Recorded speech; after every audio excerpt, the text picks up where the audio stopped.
New research suggests there are 36 potential intelligent civilizations out there. Starlink tests set to commence in the far northern hemisphere, and as the solstice came round, thousands of folks measured light pollution. It's Saturday, June 27, 2020. This is Talkin Science Uncut, produced live. I'm Matt Miller. Let's dive into it. With the latest science and space news 5 days a week across Apple Podcasts, Spotify, Google Podcasts and YouTube. This is Talkin Science with Dr. Brad Tucker and Matt Miller.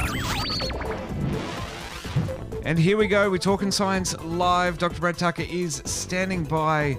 Brad, I believe you've got your pants on now. You say you don't normally have them on the Tuesday, but I think you've got them on the Saturday records. I don't have pants any day. They're shorts. They're shorts, yeah, let's be clear here. They are shorts, but yeah, they're not pants. But yes, I do have them on. Fantastic. Well, we have an eclectic mix of stories again today to dive into. Of course, Talkin Science Uncut is the full-length deep dives into each of the stories of the week. So we better get cracking with it because usually these shows last about half an hour.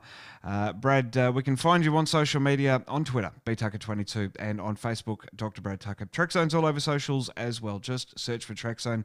Brad, let's dive into the headlines.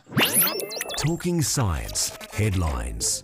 And first up, the Great Solar Eclipse. It was a beautiful show. The Ring of Fire on Sunday morning, Australian time, I believe it was. Yeah, an annual solar eclipse passed over large swaths of Africa and Asia, and it turned out to be, a great one. Lots of great photos in it, and it just hit over the tip of Darwin. So Darwin saw, a few percent of the sun covered out by the moon, but they were the only ones. But no, it was a great eclipse all around for those who were able to see it. Trekzone's Aussie Space Month is coming next month, July. We're going to have 4 interviews as companies and the federal government is pioneering the Australian space industry. And there's been some news yesterday. In fact, this is such a fast-moving industry at the moment. Yeah, there was last week. There was an announcement of the first wave of space agency grants, essentially developed missions, and one of those is a data processing center at the Aussie Center, which is it was built for radio astronomy for the square kilometer array, but because of the ability and all the speed in it and heavy overlap between those sorts of image processing, will do Earth observation data processing and storage as well. So another good toolkit for the Australian space community. And my chat with Dr. Jason Held, the CEO of Sabre Astronautics, will be premiering Aussie Space Month on Trekzone, and that'll be coming up not next Monday, but the Monday after. So it's going to be a month, July 2020, a month of a very cool look at exactly what the Aussie space industry is doing, not necessarily just the science community as we feature here on Talkin Science. And yes, indeed, Trekzone's Space Month kicks off not Monday, the Monday after. So on July 6th, which is going to be very exciting, 4 interviews across 4 weeks focusing on the Aussie space industry. Now, that's not the scientific research or the astronomy that we're doing.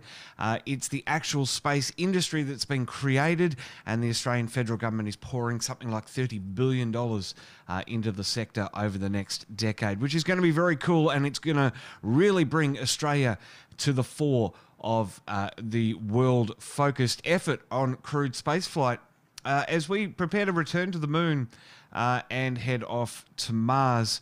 Finally, the few Aussie patches in Stargate Atlantis are going to ring true. We're finally going to be part of this very cool alliance of nations learning more about travelling into space. And I think in order to survive over the next decades to hundreds of years, we need to be looking at leaving planet Earth. Alrighty, well, you're on Talkin Science Uncut, produced live. I'm Matt Miller, and it is indeed live. It's a little bit chilly this morning, so I'm struggling to find my words and get warmed up for the day that is ahead. But never fear, because our first story of the week is all about 36 potential alien civilizations, intelligent alien civilizations, possibly out there in the Milky Way galaxy. That's the minimum number that researchers have come up with. And Dr. Brad Tucker and I discuss further in this Talkin Science Story of the Week. Talking Science Stories of the Week. And first up, I think I knew this all along. Many sci-fi fans knew this all along.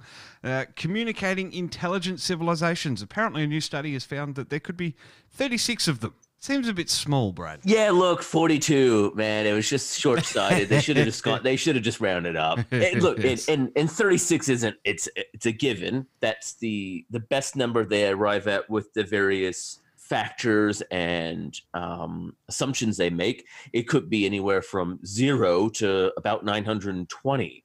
And essentially, what this is an updated study of the Drake equations. The Drake equation was as famous and done back in the 60s by Frank Drake, one of the pioneers of SETI, which essentially said, how common may intelligent, communicable life be in our Milky Way? And it was really the first attempt just to show that it is worthwhile thinking and looking and searching for these things because the number is non-zero. And what this group did is kind of updated it both with numbers where we have pretty good handles of, but the key aspect of that was where we don't, essentially applying a model of human evolution and Earth evolution to say, all right, well, we know at least humans have evolved on Earth, Earth has evolved. What would that look like with all the other parameters we know? And that's the number they arrived at. The interesting thing I find with this one is that even the researchers are surprised at the number that they've arrived at, being so small. I mean, it's not 0, which I think would be quite a long shot to say that there is no one else aside from, well, it can't be 0 because we're 1. They're only solely talking about, other people, but that's right. We do know at least happened here. And this is always one of the juxtapositions when we're talking about, again, intelligent life. We're going to separate microbes and stuff like that for a bit, is that we at least know one planet it happened. And so the question is, are we unique? Are we the statistical fluke? Are we just the outlier? Or is it just this random set of conditions that does happen, but it just doesn't happen that long? And there's so many things that feed into it. Everything has to go right to be perfect. It's kind of the view, and it's a little bit being, well, it's always how humans treated us, and that is very biased and arrogant, and that, we are the pinnacle of evolution, the top of the tree, and that sort of thing. And so if we assume we are the best or it worked out completely perfect, then maybe it doesn't happen that often. But you also have to spin it. Well, we probably aren't perfect. Maybe we aren't perfect. Maybe there's a lot of better ways. So maybe then that number changes quite a lot. So it's a very interesting, as much a scientific debate as almost a philosophical debate. And the average distance between these potential civilizations could be up to 17,000 light years. So that's quite a distance apart. Yeah, when you arrive at 36 and how big the Milky Way is, about 100,000 light years in diameter, 100,000 light years across. This is the point that, maybe there are just some, but there's not that many, and on average, they're not that close. Because if it is 17,000 light years away, it takes 17,000 years for a signal to arrive from Earth onto that planet, and then 17,000 years for that planet to reply to Earth. And that would explain maybe a bit why we just don't really contact them, because space is so big that even by the time the signal would arrive, life has changed, evolved, move on, doesn't happen, or the timing of the civilizations doesn't overlap, right? You think about if there was a civilization 17,000 years ago that was broadcasting to Earth, we wouldn't have that technology. When you're talking about billions of years, the difference of 10,000 years is negligible almost in those calculations, but very big in the practicalities of being able to actually have the technology at the right time to communicate. And putting this into a little bit of context, Earth has only been beaming out transmissions into the galaxy for about the last 100 years, and that's not just radio telescopes and stuff like that. That's our satellite communications and all those sorts of things. So when we're talking this 17,000 light years to get there, 17,000 light years to come back, 34,000 light years, That's quite a long time, especially when, like I say, we've only been doing this for 100 years. That's right. Yeah. I mean, I always usually use 150 years because, maybe telegraphs and that sort of thing. But that's right. It's such a small time, a small fraction that if they are 17,000 years, they will, it literally won't be until the year, 18,000 on Earth AD that they see from, and think about life 17,000 years ago on Earth, human life. This is pre-Egyptian time, a lot of those, early dynasties that we call ancient. You're talking about a very different civilization or species on this planet. And the concerning thing might be, I think it was Jodie Foster's Contact, where the transmission back from the aliens was what we first sent out into the universe, which was Hitler opening the 1934 Olympic Games, I think it was. That's right, yeah, where they use that as a show. That was the first, television broadcast. Look, if they could pick something up, it would probably be one of the first radio tests or radio broadcasts, so signals would go out. But that's right, that's a good point. What we send, that is the representative of it, and that's a big deal. Well, absolutely fascinating that they've come up with 36 alien civilizations, at a minimum, of course, research indicating that that's all there is out there in the Milky Way galaxy, not including human life. So coming from a Star Trek background, that's a little bit disappointing. I would have thought there would have been hundreds, if not thousands, but maybe there are. Maybe we just don't know about them yet, and it's like Brad and I were talking about in that story of the week. It's just taking so long to get to know things, and we've really only been doing this for a blip amount of time. Alrighty, well, let us dive into our next story of the week, which is all about Starlink. We've been talking about Starlink, SpaceX's Starlink, the internet satellite network, and how it's really hurting astronomy. But we do also counter that with the positive that is the global internet spectrum and bringing high-speed internet to those in the world that don't have it, especially here in Australia. And Dr. Brad Tucker and I discuss in this Talkin Science Story of the Week. Talking Science Stories of the Week. Alrighty, Brad, our next story, Starlink. We've been talking about for so long, it seems, how those little satellites are causing so many big problems for astronomers. And to SpaceX's credit, they are working on ways of fixing that problem and dimming them down. But the news this week is that they're looking to start tests. They've announced for one of the probably more long-awaited releases of just what it's going to do, that they're looking for both beta testers, but they've kind of given some details about what their planned view in terms of rollout is, what the receivers will look like, and also, more importantly, the speeds people can expect from Starlink. And there are currently 540 satellites in orbit. Eventually, they want 12,000 of them.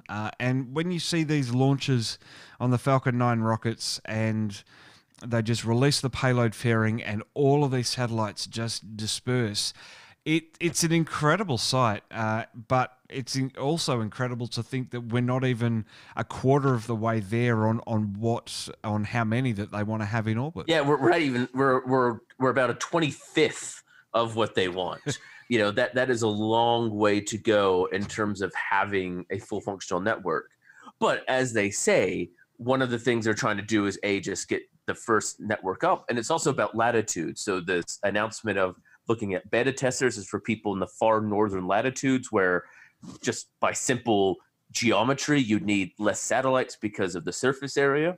And therefore, you can do this with the satellites that they have up, at least they think so.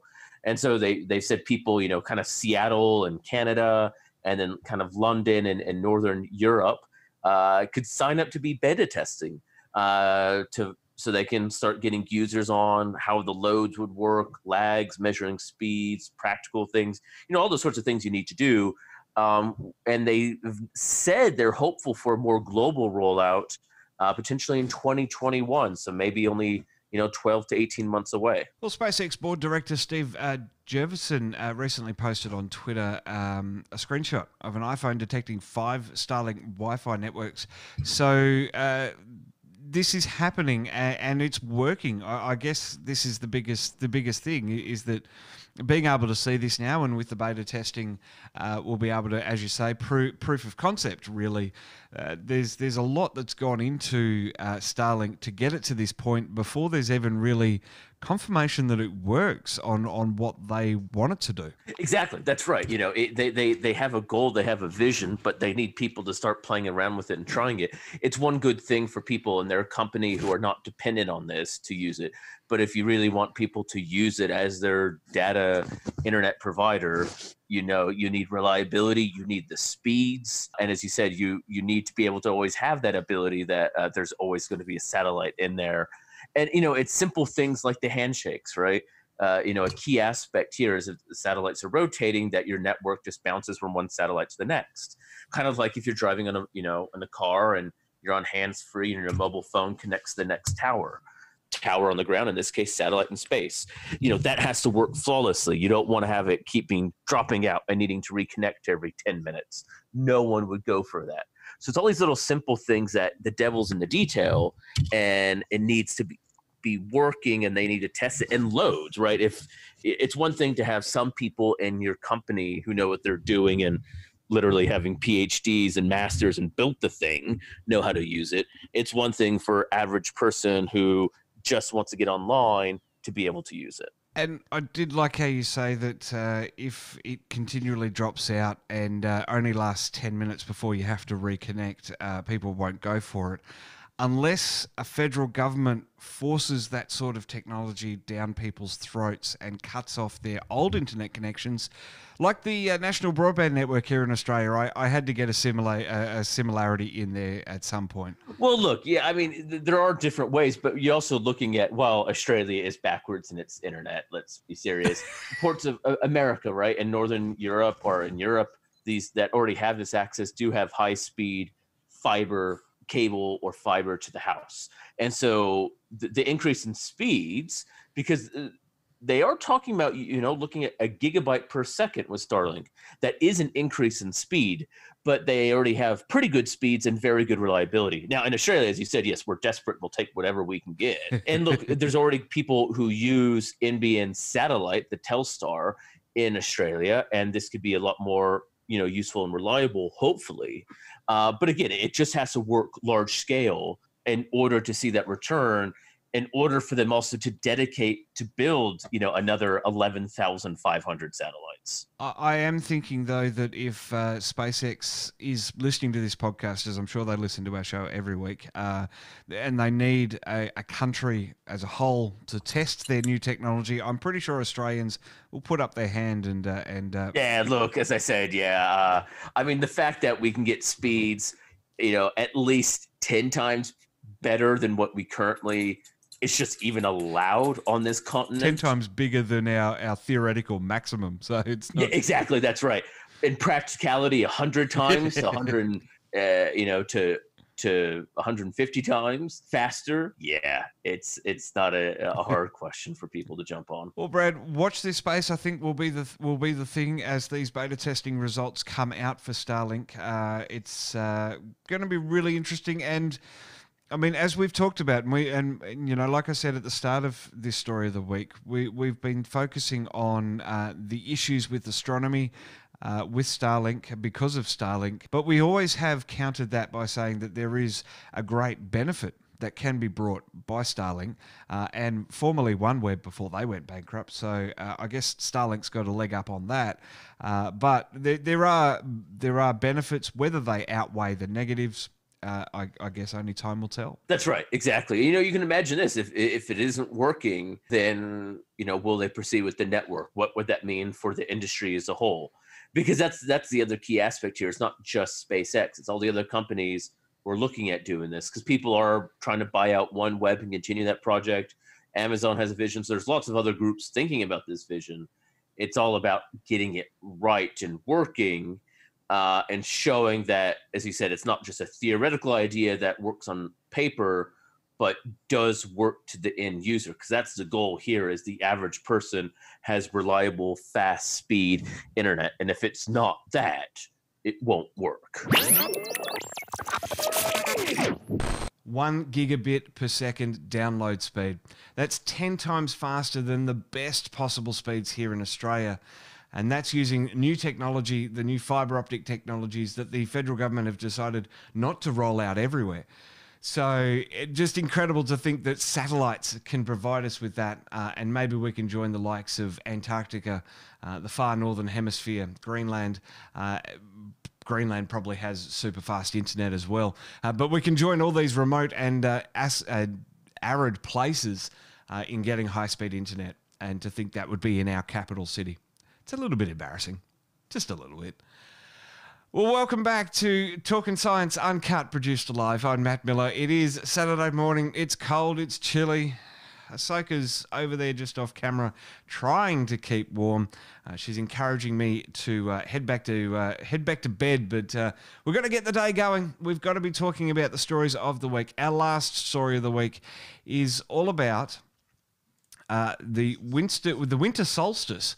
And measuring light pollution. A whole group of people got together around the world in a world first experiment, or in a world record attempting record to measure light pollution from all the different cities. Dr. Brad Tucker and I are discussing in our final story of the week.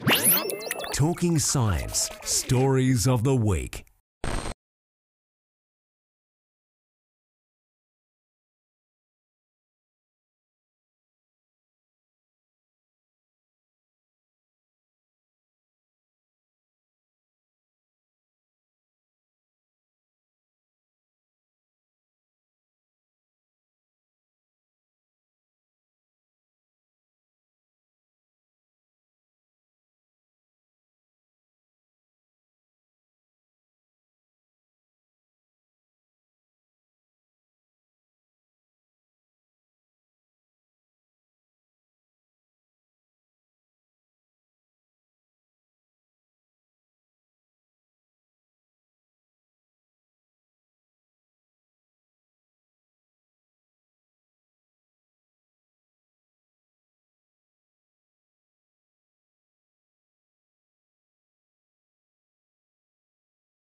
Alrighty, Brad, our next story, Starlink. We've been talking about for so long, it seems, how those little satellites are causing so many big problems for astronomers. And to SpaceX's credit, they are working on ways of fixing that problem and dimming them down. But the news this week is that they're looking to start tests. They've announced for one of the probably more long-awaited releases of just what it's going to do, that they're looking for both beta testers, but Talking they've kind of Science, given some detail. Stories of the Week. And Brad, Sunday evening for our Northern Hemisphere listeners, it was the summer solstice. For those of us in the Southern Hemisphere, the winter solstice. It marks the end of the days shortening for us, lengthening for them, and we're going to start rotating back on the axis, and a world record attempt was made. That's exactly right. On Australia Sunday night, so starting from 1 p.m. Australian Eastern Time, there was a goal of trying to set the world record for largest online environmental sustainability lesson. And here the whole aspect was talking about and measuring light pollution, something that is a big deal in astronomy and something that we try and do a good job of controlling in Australia, but is a big impact to lots of parts of the world, not just from an astronomical standpoint, but its effects on humans and animals and all sorts of things. Brett, tell us, what is light pollution? Light pollution is kind of is what it seems. It's light that is polluting the skies, just as, car exhaust and CO2 emissions and, that sort of thing changes the air quality. You're talking about extra light, artificial light, changing the sky quality. Now, obviously, we have things like the sun during the daytime, so we're not really talking about daytime. Yes, we have the moon, but even the moon has a natural phase, both of lighting and movement. And it is also not nearly as bright as in the cities when you get a lot of lights going. And there's well documented cases of its effects, and that is artificial light. So, our lights on our porch, or our, lights in the house with windows open or shades open that spill out, and then they eventually go into the sky. Now, it fades over time. And so, if you're one house in the middle of the bush, you'll be seen because it'll be very dark except you, but it won't travel far. But when you have thousands and millions of people all with all these lights and all that light's going into sky, it means that there's a lot of extra artificial light, and not just volume or amount of light, but also the type or color of light, which has just as much of an impact as the volume of light. And it changes the natural process, as we'd say, with nighttime things. One thing that I found really fascinating with this story, I was reading up on the Australasian Dark Sky Alliance website with their FAQ there, and it makes total sense, but I'd never thought of it. The impact on wildlife here is quite significant. They don't have lights, so it does affect their sleeping cycles. I was sort of losing my way there a little bit, but their sleep cycles and owls, for instance, and all this sort of stuff, there is quite an impact that humans have on the natural environment. Exactly, especially in Australia, which has actually quite a large fraction of animals who are nocturnal, or to some degree nocturnal. That affects them, and it is well documented, well measured, and real. And people have already noticed effects with this in, say, lighter areas, so places in the northern hemisphere where there's a ton of light pollution in the bigger cities, about how over time these effects are starting to really weigh on some of these animals. It also affects human sleep cycle to some degree. And then there is, from my and others aspects, the impact of astronomy, not just our ability to see scientifically, but the cultural and human changes that happen when you don't see stars or many stars in the sky. I think there's an estimated 2 billion people who have never seen the Milky Way because they live in areas that are so bright you cannot see it, and they don't really travel to places where you can see it. And that's a big deal, not even being able to see your own galaxy, where even in Canberra, even in the city, you can still see parts of the Milky Way. You get just a little outside it, and it's very bright. Not being able to see natural things in the sky, we're not talking about super dark things, we're talking about just normal things, changes your worldview. I was watching this video on YouTube, it would have been a few weeks ago, but it was about an astronomer or an astrophotographer in America. I think he lived in Seattle, and he had to travel for 3 or 4 hours to get to a dark sky spot to photograph the Milky Way. It's something you don't sort of think about being an Australian, because as you say there, we can just go outside our nation's capital, even a couple of hours down the highway from any of our major capital cities, and be able to see the massive nighttime sky that is up there, the Milky Way, all those things, without really any aid or any massive travel plans. Even outside your country, technically, or as you said, hours and hours to even get a somewhat decent view. And, that has a big impact. It's one thing to say, all right, well, I live in the city, but, if I travel this far, or, I just pop out. So you said, even in the major cities in Australia, you don't have to travel actually that far to really see it. We're not talking about completely dark, but to really see great detail, you don't have to travel even that far out of Sydney or Brisbane. But yeah, in some parts of the U.S., like LA, for instance, you can't even see most of the stars, let alone the Milky Way. And I guess the last one on this one, Brad, do we know if they achieved the world record? So there was two aspects. There was people who went outside to measure their light pollution, and that was a simple visual measurement. That numbered in the tens of thousands. I think it approached 50,000 people. Well over 40,000 people who did that. For people, the key part of the record, because Guinness is a very stickler, was you had to have participate in this online environmental lesson that lasted 30 minutes. now had to be exactly 30 minutes or at least 30 minutes. If it was 29 and a half minutes, it doesn't count, 28 minutes. So all that data is being processed to exactly figure out the clear part of that record, and it will take about 6 weeks to kind of get the official notice from Guinness. And it was spearheaded here in Australia, but certainly a global project. And as we're talking about, light pollution isn't just one country's problem; it's a global problem. That's exactly right. And especially to the animals that move and migrate and change, it is a problem for them as well. We talk about Starlink knocking out astronomical observations, but light pollution's been a thing for so much longer. You only have to look at, say, Perth Observatory, which is now enduring light pollution after many decades of being so far out in the Perth Hills. I remember travelling up there a couple of decades ago and thinking, wow, this is so far away from civilization.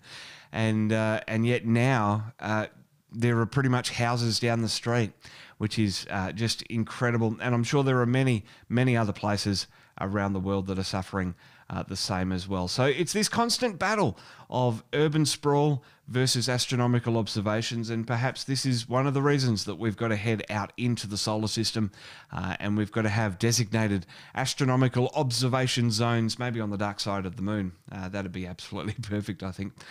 Alrighty, well, this is Talkin Science Uncut. We're done for another week. Thanks so much for joining us either live or on replay. Trekzone's Aussie Space Month kicks off July 6. 4 interviews with 4 industry makers of the Australian space industry. Nick Cook is back on Monday to update us on his fan film A Treasure for the Ages. And of course, Dr. Brad is back on Tuesday for more Talkin Science. I'm Matt Miller. Thanks so much for watching. Don't forget to search for Trekzone across all of the social media channels, YouTube, Twitter, Instagram, Facebook, and Tumblr. We're there. We're posting. Like, follow, subscribe, ring the bell, do all that kind of cool stuff, because it lets you know when I'm posting content, and you can be one of the first to dive in and enjoy that content, hopefully. Here on YouTube, here on the YouTube stream, or on the YouTube stream. Of course, you could be watching us on Periscope or Facebook Live. If you are on YouTube, give us a thumbs up. Leave a comment down below, as well as in the chat as well. Talking about the stories of the week. What did you think of light pollution, Starlink's tests, and those 36 potential alien civilizations? Absolutely fantastic. Alrighty, well, I'm Matt Miller. We will see you again live next Saturday, and I'll see you again on Monday for another Trekzone Conversation. Bye for now.